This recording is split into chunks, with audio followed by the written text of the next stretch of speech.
तो सबसे पहले बात करेंगे कि रिमोट वर्क होता क्या है।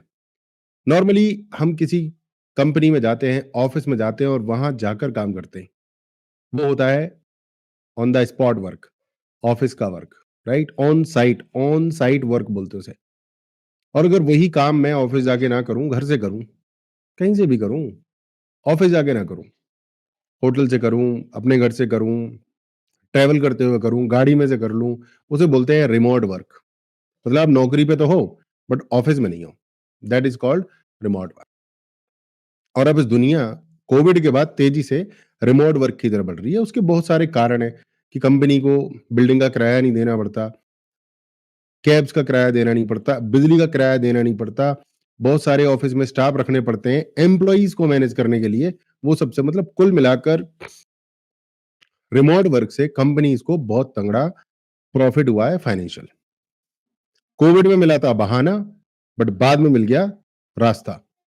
तो वो बहाना जो था कोविड में, मजबूरी जो थी, वो एक राह बन गई, नई राह बन गई। तो सब कुछ मोस्टली शिफ्ट हो गया रिमोट पे। कंपनीज अपने टैलेंट पूल को बड़ा कर रही हैं, कहीं से भी बड़ा कर सकती हैं। अमेरिका की कंपनी मुझे हायर कर सकती है, सऊदी दुबई की कंपनी मुझे अपना कंसल्टेंट हायर कर सकती है। उसके लिए मुझे उनके ऑफिस में जाने की जरूरत नहीं है, वो जूम पर ही बात कर सकते हैं मुझसे।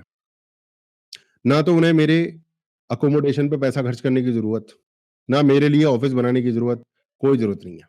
एक उदाहरण दे रहा हूं आपको। बट एक जिम्मेदार व्यक्ति उन्हें चाहिए होता है। अगर वो जिम्मेदारी से आप काम कर पाएं तो परमानेंट और लॉन्ग टर्म तक कर पाएंगे, नहीं तो नहीं कर पाएंगे। और इस रिमोट वर्क में आपके पास भी आजादी होती है। आप नहाइए चाहे मत नहाइए, प्रॉपर ड्रेस पहनिए मत पहनिए, घर में कुछ भी पहन लीजिए, मस्त रहिए, गर्मी में बैठिए, ठंड पड़ रही है आजकल, गर्मी पड़ रही है तो खुले में बैठिए। फुल आजादी होती है आपके पास। बस आपसे एक एक्सपेक्टेशन होती है कि अपने काम को आप सटीक और बहुत ही ज्यादा चेकलिस्ट के हिसाब से करेंगे, कोई गलती नहीं करेंगे।